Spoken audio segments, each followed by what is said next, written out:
Welcome once again, everybody, to the Propreneur Podcast. I'm your host, Dino Watt, and excited to have you here for another great show where we're going to talk about the best practices in your practice through making sure that you are more proactive, productive, and profitable in all areas of your life and business. Once again, we want to give a shout out to all of you who are subscribing to this show and who have recommended it to your friends and colleagues. It's the number one way that this show is growing the way it is, and we're just grateful for that. Again, we are really close to our 100th episode. We've already got that one in the can. We're ready to share that with you with our amazing author, Derek Gaunt there. And today, we're also going to give you another great author in Dr. Eric Block, who is here to share with us all the ways that he was once stressed out as a dentist, but has overcome that. And I don't know about any of you out there, but stress is an issue for many of us, right? It's like, I know that sometimes I get overwhelmed and overstressed. And I talk about in my speeches how stress is the number one killer of dentists is stress-related cardiovascular disease. So this is going to be an episode you're going to want to pay attention to. So make sure that you're either taking notes, pulled over on the side of the road, however you're listening to the show, make sure that you are able to listen intently and get ready for an awesome show. So let's start by welcoming our guest today, Dr. Eric Block. Welcome to the show. Oh, thanks so much, Dino. It's a pleasure. Absolutely. I'm excited to have you here, especially because this topic that you're talking about, I think, is so important. And I know that in this industry, anywhere in the oral healthcare industry, people know it, but I don't know if there's a lot of conversation around it. As a matter of fact, most of the conversation ends up being in the aftermath, right? Oh, how to, avoid suicide, how to, once that happens, how do you overcome that and the terrors and the frustrations of that? And I get that, and that's important, but gosh, why don't we start talking about it like you are, of how not to get to that point? So before we get into all of that, what I would love to do as we do on this show, every single episode, is we want to get into your story. We want to find out why you decided to do what you do and what do you love about it, and just tell us your brief history. So if you would, let's hear it. Yeah, so I live in Acton, Massachusetts. I live in practice here. It's about 30 minutes west of Boston. And, my dad was a dentist, so I'd always been around it. However, I went to Tulane University as a business major, and I took a couple classes, statistics and microeconomics with 500 other kids. And I said, this isn't for me. I switched to psychology, because I had to choose something. But I decided to take all the prereqs I was thinking about becoming a physical therapist or a doctor. Dentistry was always kind of in the back of my mind. But at Tulane, there wasn't a pre-med major, so I was doing this on the side. So I was taking the prereqs. Then one night at a bar, I had a bottle of beer, and I just missed my mouth, and I broke my central incisor number 9. I remember my friends scrambling around to get the piece of tooth that broke, and one of my friends, just to mess with me, kept it in his wallet, I think, for the rest of the semester. Oh no! So that night I walked around with half of my front tooth missing. But the next day I went to a local dentist in Metairie, Louisiana. And I just really liked the experience of the way they took care of me. They patched me up. The customer service was great.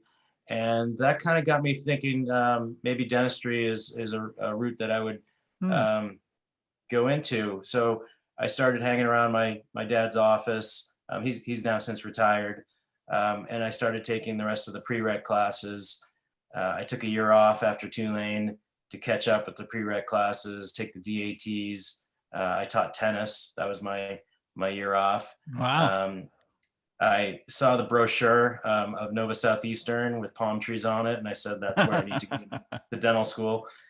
So I went to Nova. I was the second class to graduate. So it was basically a brand new school. And then after Nova, I did a 2-year implant residency at BU, which ended up bringing me back to Massachusetts. So it was like a mini pros perio program, but we focused on extractions, bone grafts, implants. And then I entered into the world of associating, and then into becoming a partner in the practice that I'm owning now. Wow, what a journey you took. It's interesting that you grew up with it. Oftentimes, I find that people typically go into their profession because of usually one of three areas. Either they grew up around it, right? Dad was it, so I became it, or grandpa was it too. I had no idea what I wanted to do, and I fell into it, or I had some traumatic experience, and it was such a great experience after the trauma that I wanted to learn more about it and do that. And you had almost a mixture of the first two, or the first and last one, right? Where you had grew up around it, but it still wasn't, not that it wasn't on your radar, but wasn't something you were moving towards. But that incident with the bottle and the tooth made you rethink it. So that's really cool. I really like hearing people's stories of why they do what they do. And tell us now, how long you've been working in your practice for as a partner and co-owner? Yeah, so I associated for a long time. I've been a partner for 5 years. Okay. I've been practicing about 18 years. So I associated way too long. um, and I throughout the whole, each phase of dentistry, I felt different stresses, from deciding to go to school, then in school, then deciding what to do after school, whether to do a residency or go into private practice. Then once I was associating, there was the stresses involved with that, and then becoming a business owner, that's a whole nother level of stress. So Sure. each kind of phase created its own challenges. But I've been the practice owner partner for about 5 years. Well, you were getting me all excited when you said that you went to school for business, because it's not that it's uncommon, but it's unusual for people to both have a business degree or learn something about business and become an orthodontist, dentist, anybody anywhere in the private practice field, doctor, because they don't teach you that stuff in school. So it's a bonus and a benefit to have that background behind you. So what has been the biggest transition that you've felt? You've spent so many time, so long in as an associate, but I'm sure you learned a ton about what to do and what not to as an associate. But then how has that helped you as a business owner now? Yeah, so I worked in a lot of different offices, and all different types of offices. There was even one point where I was like a traveling implantologist, Oh, where really? I would go to several different offices. However, that is a challenge in its own, where you have no control over the schedule with Sure. the supplies, the staff. Um, so that actually, I got tired of that after a few years. So each office that I worked in, I did take little bits and pieces of what was working, what wasn't working, Yep.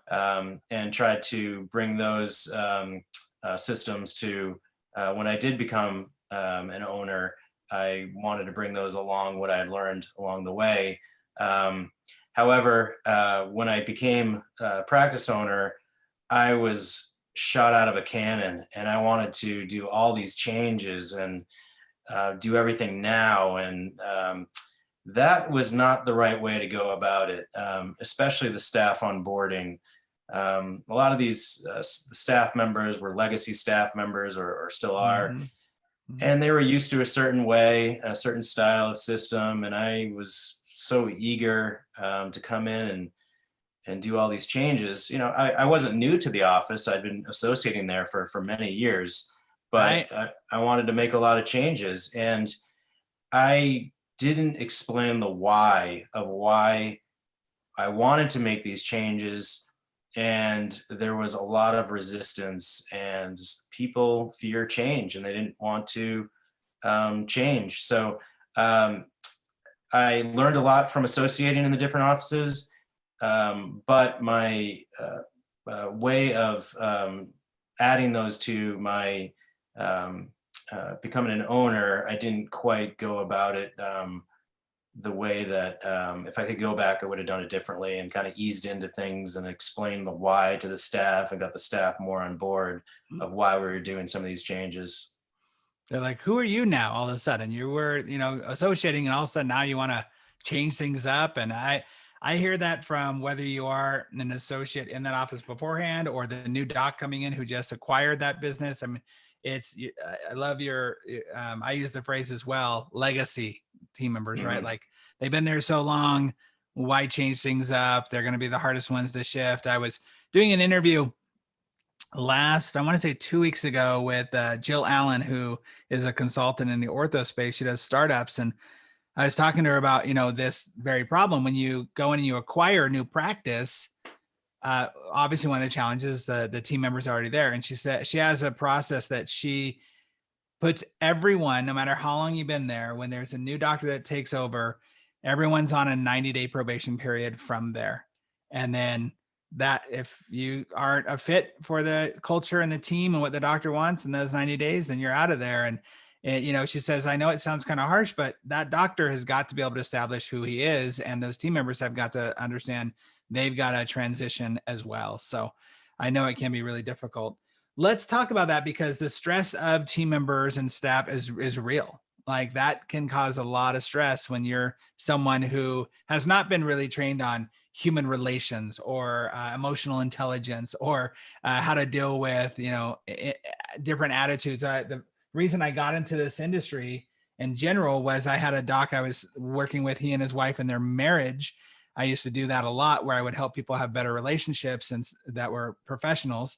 And he said, this is working great in my marriage, but I want to ask you a question. I'm married to 6 other work wives, and they all have different personalities. How do I manage all of those? And that's what got me into this whole industry right there. That was the kicker. So talk to me about the stresses that you find most doctors come up against inside their business that could be managed if they actually just had the right tools. Yeah, so I just wanted to take a step back to your comment about I really like that 90-day probationary trial period. I think that's a great way to do it. However, I have a partner, so there are some wrinkles there, in that, we have to see eye to eye and everything, and make decisions together. So sometimes that's not so easy to just institute a policy like that. So, and that's a marriage in itself when you have a partner. Sure is. I mean, I see him more than I see my wife. Yeah. So a lot of the stresses that I dealt with over my career were, my personality. I'm an introvert. I was always a people pleaser. I would say I wanted to make everyone happy. I didn't like confrontation. I felt uncomfortable saying no. I wanted to say yes to all the patients, the staff.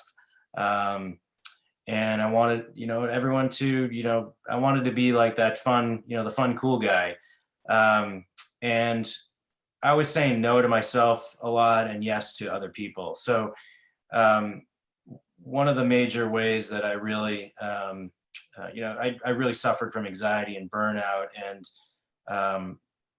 as an associate, and then my transition becoming an owner, because the staff resistance I got from the changes I was trying to make. There were some drama queens in the office. There was poor behavior that had been tolerated for years, and I wanted to set a tone of a good, positive culture. And some of the staff weeded themselves out. They moved on, or we had to get rid of, because they just didn't want to play nice with others. They weren't a fit. Weren't a good fit. There was, we had, staff members fighting with each other, crying. I mean, you name it, we had it. And it's put stress on you. It put stress on the rest of the staff. Poor behavior had been tolerated. And the patients sense that too when there's stress in the office. So I really, I went to get, I took action because I was suffering burnout, and I thought to myself, I can't, do this for the next 20 or 30 years and go into work, not enjoying the people that I work with. I was always stressed about patients. What, do they like me? Am I going to get sued? I always wanted to do the perfect treatment. And I'd take it personal if a patient didn't reschedule with me. And a lot of it was just not being, confident or comfortable in my own skin. So I had to do something, and I took action, and I went to see a therapist, a combination of some medications and a lot of changes at work. Really, and it took years. And it led to me to the point that I'm at now, where I enjoy going to work every day. Mm, I think the major eureka moment was that I needed to start saying yes to myself, and no to others, and just stop caring. And I'm not talking about caring about treatment or patients. Stop caring what people thought about me. I didn't care if they didn't like me. I didn't care if they accepted that treatment. With the staff, I'm your boss. You're working for me, and this is what I need you to do. And right. sorry if you don't like me. You don't have to like me. Yep. And I think that was a really change in getting back to enjoying working again.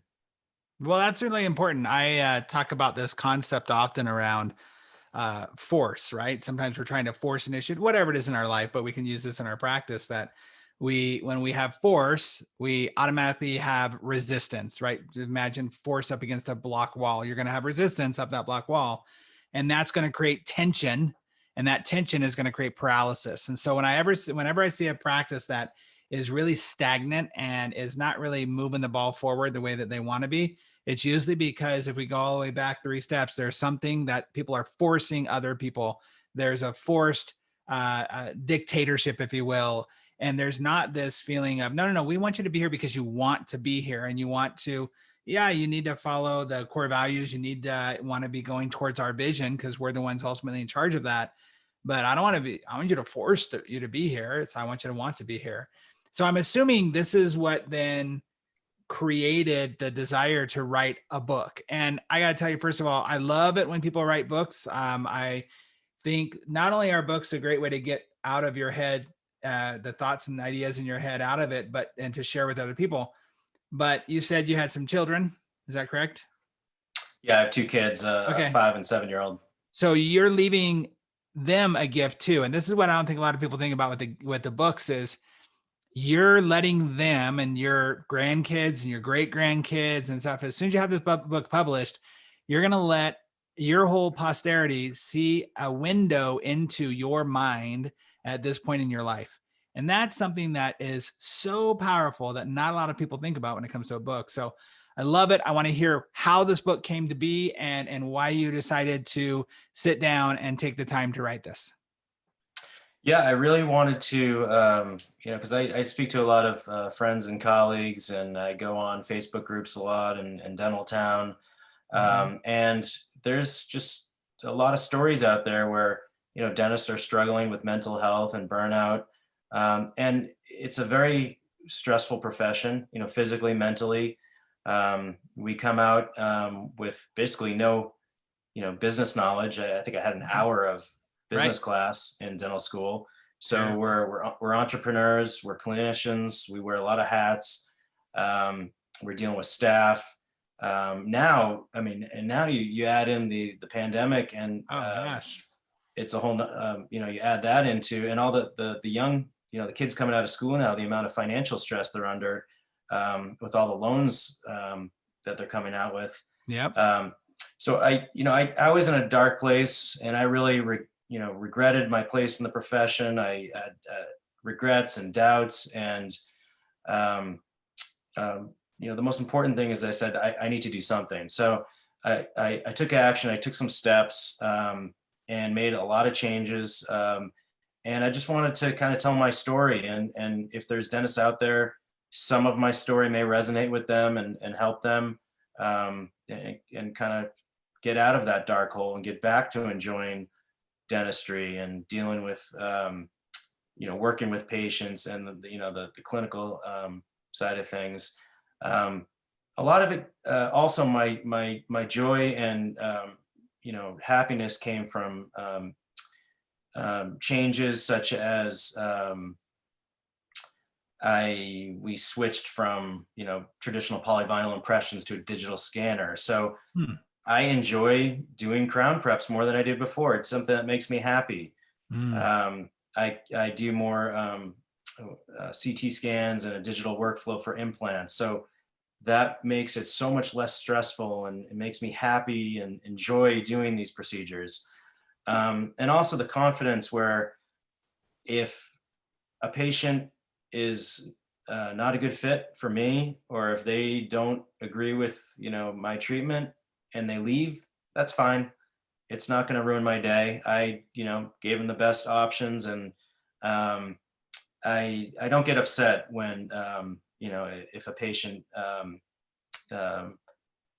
doesn't, want to continue treatment with me. Um, the other thing that was really helpful for me was distracting my brain from just the office. Mm. So I started a website during the Corona shutdown. It was my shutdown project. Yeah.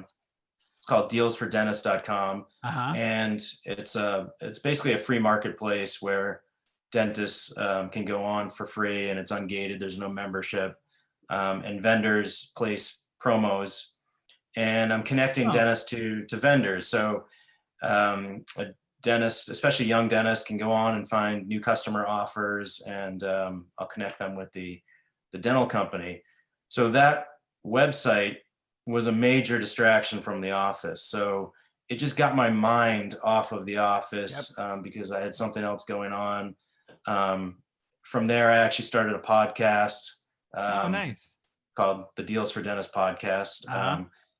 And again, that was it's such a fun thing to do, and it takes your mind away from all the, issues going on at the office or the struggles we're dealing with. Yeah. Um, and then I wanted to kind of put all of that together into a book to help any other young dentists or dentists that are struggling out there.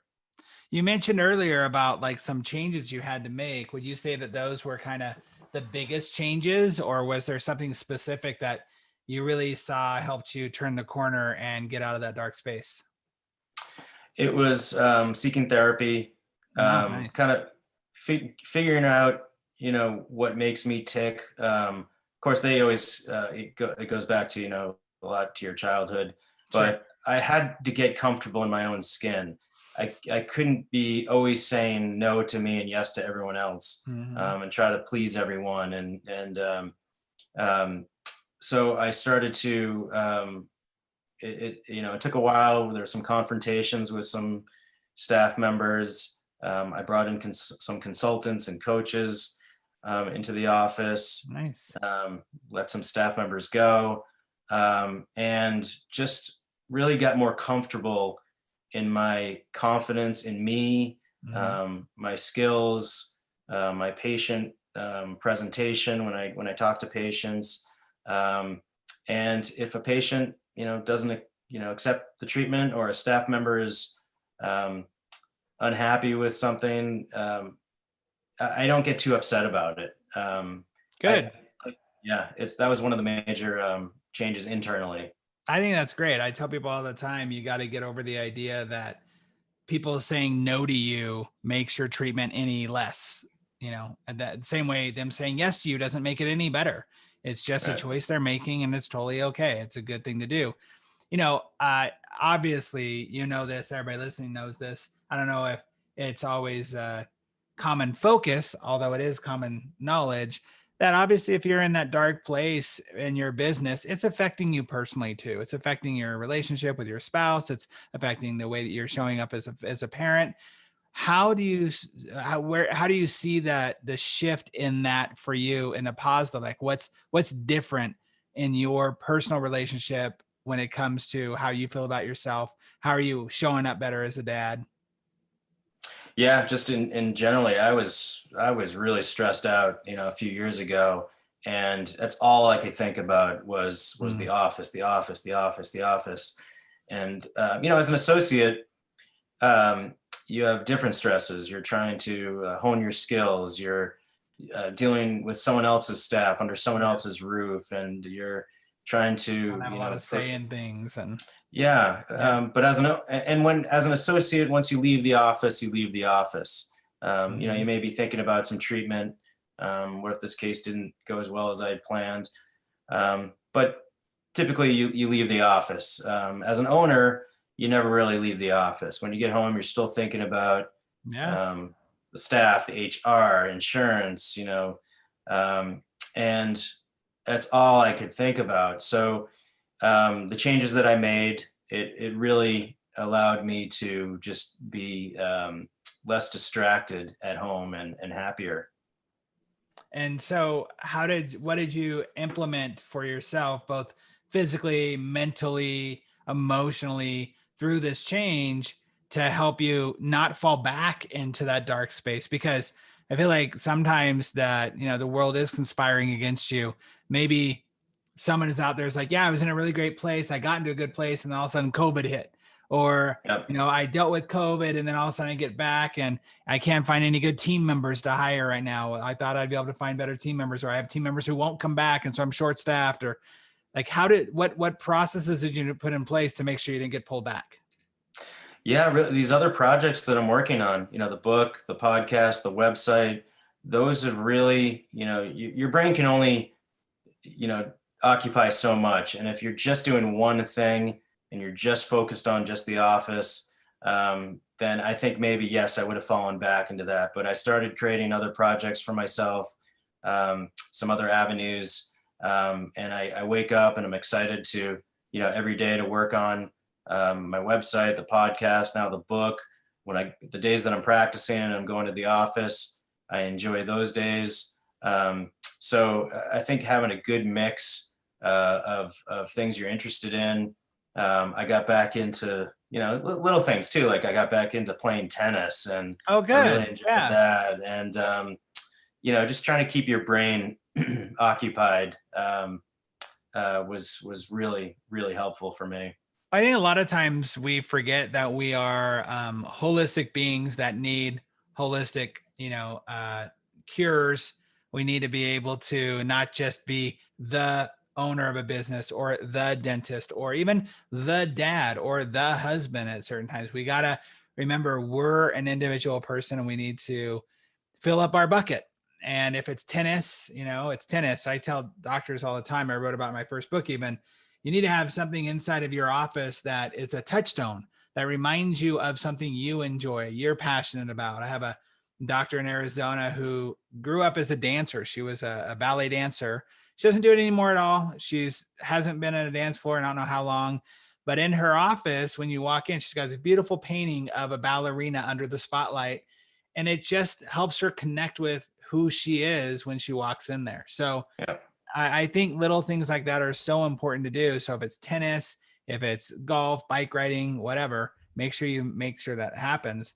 What are how have people, since you've been talking about this more openly, like I said at the beginning of the show, I think we need to do it more often. Have you had people reaching out to you and talking to you about their stories and been able to help out that way? Oh yeah, I mean, it's amazing, and it's different levels.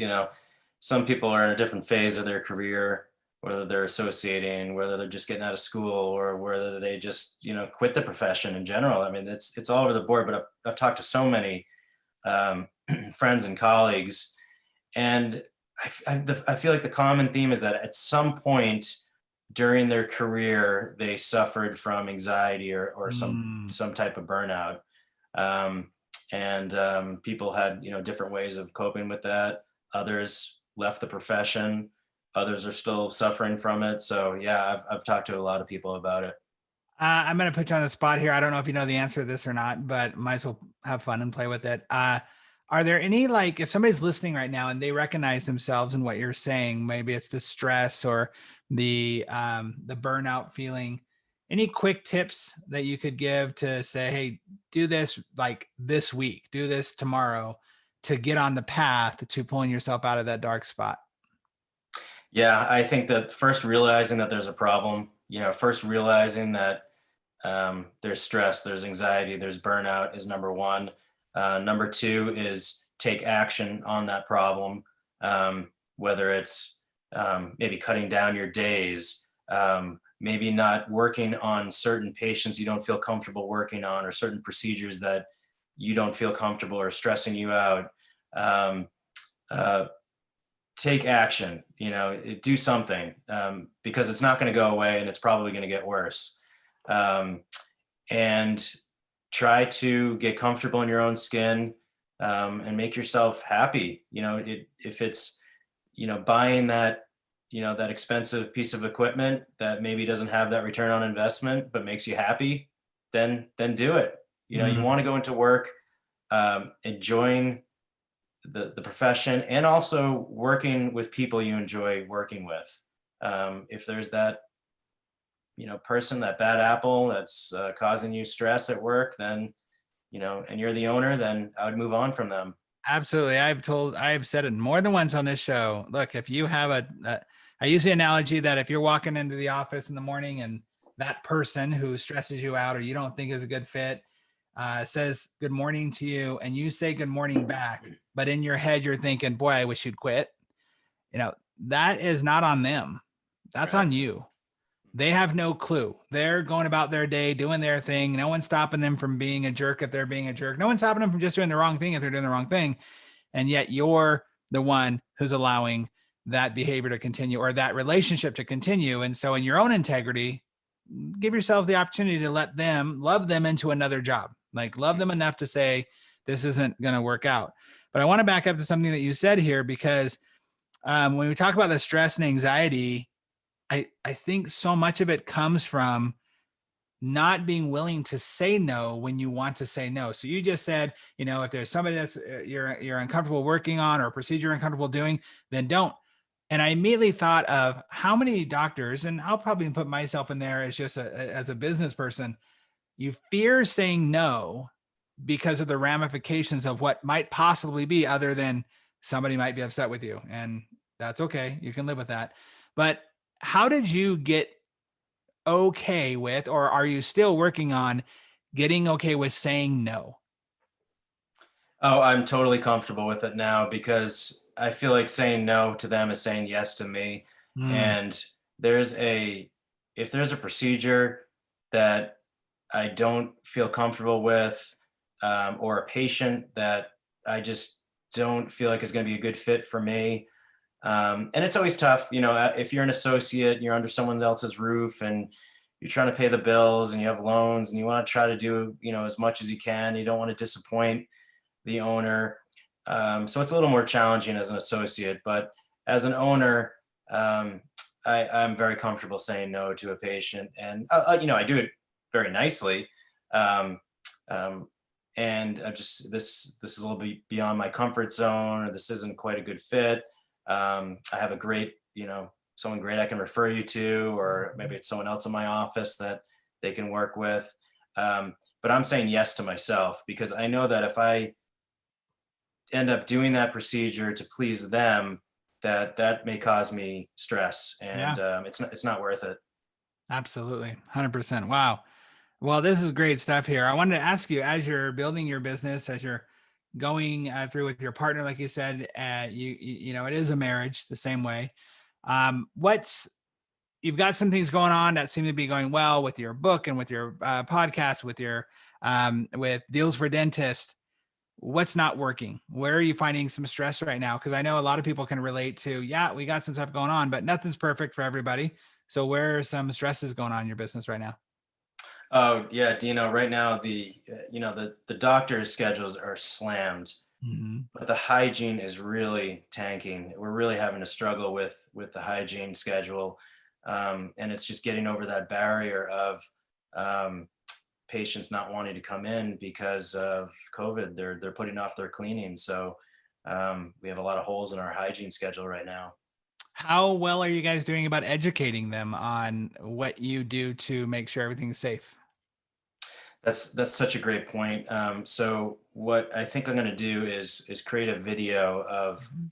our office. Our office looks like a meth lab. It's all tarped up, and it's total. Everyone who ends up going feels totally Yep. safe, and we're getting these great reviews. So I'm going to create a video of kind of showing what we're doing, all the precautions we're taking, It's a great and idea. then maybe send a link to our reviews, showing how patients feel safe. Yeah, I think it's a really great idea because one of the things that I noticed at the very beginning of COVID is you as dentists, anybody in the oral healthcare field, you are above and beyond sterile of what needs that. You were this before COVID. Now this is on everybody's mind for everybody in this field. We've been doing this for years now. Like it's no big deal. And what we don't know as the lay public is that you guys are so good at it. You're kind of stealth or ninja about it.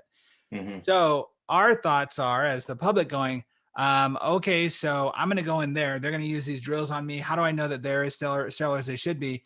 You have to educate people on why they're going to be not only fine, but better than fine here. I would even use statistics that I was talking to a podcast just a few weeks ago with Scott Emmett, who is the president of the DEO, the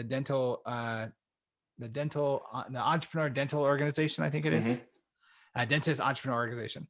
And he was saying, and he said on the podcast that there's not been a single case of transference of COVID from dentist to patient in the world, mm-hmm. from dentist to patient. That's something that gives a lot of reassurance to people. I would totally use that stat. I would let them know, how amazing and dumb it down, right? We don't want to talk over them, but let them know this is how it is. And I think the video is really brilliant, and tell them why missing out on their cleaning is not something they want to do just because of COVID. As a matter of fact, it's going to help them avoid COVID even more because they're going to have their oral health care better. Everything that we put into our mouth deals with our body. And go with that whole conversation of you're probably, the best way to defeat COVID is by your immune system being high. You can't have a great immune system if you got a lot of cavities, go down that rabbit hole with them. Yeah. I think maybe some role playing and with the staff on their phone skills. Absolutely. Yeah, I think that's something we're gonna have to do as well. The best role play in the world is have them record their calls, not for you to listen to them, but for them to listen back to them, mm-hmm. and see where they're missing pieces, where they are really listening fully, where they sound like they're going through a script, where they're not sounding as personable. I literally got an email yesterday from a team member in Dallas that I asked her to do this, and she was like, Dino, I can't believe how non-connected I felt at some points, where I could just hear myself going, boy, I wasn't even paying attention. Right. It's great training for them to do that. So great. I hope that helps. And I think that'll be a good idea for you guys to do that. I got to tell you, I think this book is so crucial to this industry and really a lot of industries. I Was One Stressed Out Dentist is the name of the book, the potential name of the book, right? Mm-hmm. That's right. Yeah. And that'll be available at about first quarter next year. Yeah, I'm hoping mid-February. Okay, awesome. That sounds awesome. Well, I'm excited for that. I'm so grateful that you're able to join us on the show. We've come to the point in our show where we end with our 6 questions we ask every guest on the show. It's rapid fire, just off top of your head. Are you willing to play? Let's do it. All right. So what's the number one thing that you wish they would have taught you back in graduate school? Oh, for sure. Any accounting or business classes, how to deal with the business end of the profession, and staff. Yes. How to deal with staff. Yeah. How to deal with them. Okay. What is one book that you think every private practice owner should be reading? I really enjoyed It's Okay to Be the Boss. That was by Bruce Tulgan. Of course, I have a book right here. That was excellent. There you go. That was your book. Iron Fire Like a Boss. I actually like to leave that on the lunchroom table, just to no, just kidding, just to scare the staff. Yeah. Hey, part of what I say in the book is you got to let everybody know that everyone's replaceable, and it's not as a threat. It's just we got to protect them as the team members. Right. Because one team member leaves. I just had this in one of my offices. I had a team member who had somebody in their family who was, dying from a long-term illness, and no warning, no nothing, just up one Monday and just called them while they were on their way to the other state saying, oh, I'm not going to be in for the rest of the week. Boy, that staff is up in the air. They're now having to pay to make up for them. So yeah, I think it's important. Well, speaking of my books, my very first book, The Practice RX, I focus a lot on team culture and team performance as the foundation for business growth.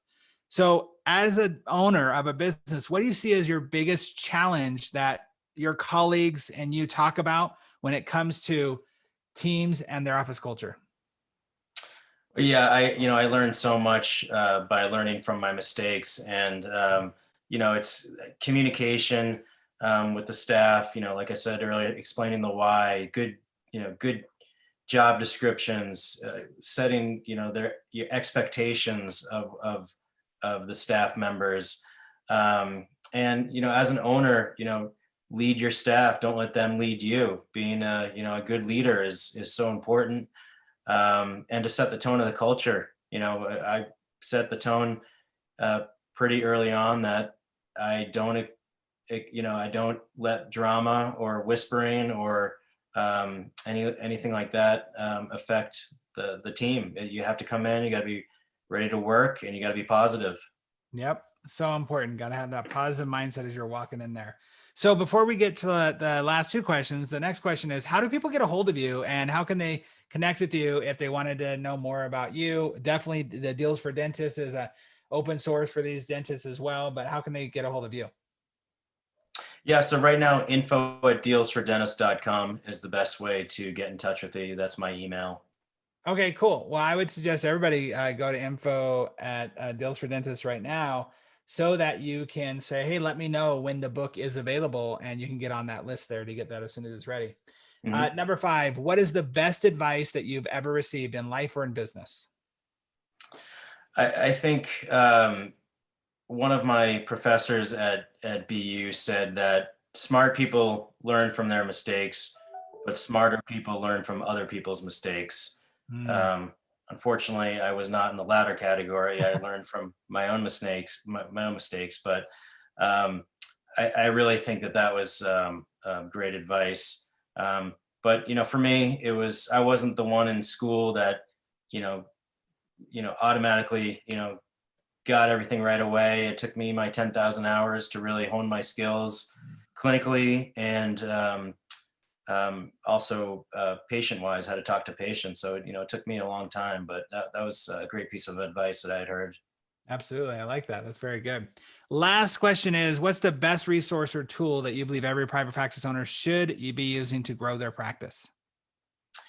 Well, I think, peer engagement is so important, whether it's Facebook groups, Yeah, Dental Town, just having good mentors if you're a young dentist, and, engage with your peers and your colleagues, I think is so important, especially for solo practitioners that can be isolated in their own little bubble.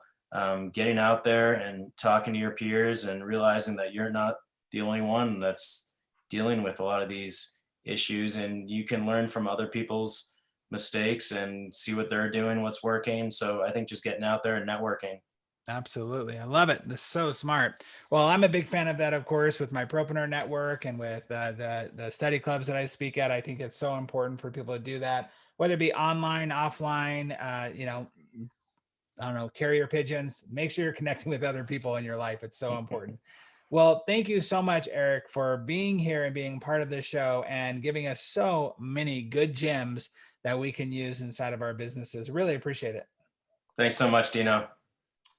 Everybody, thank you again for being a part of the Propreneur Podcast and for tuning in here. And I hope you took away a lot of great information today. I know I certainly did. And I would just like to put a special plea out to all of you that if you are stressed out, if you're feeling overwhelmed, especially during this time of COVID, yes, connect with other people, but also reach out to, as Dr. Eric did, a therapist. Find out a professional who can help you get through this.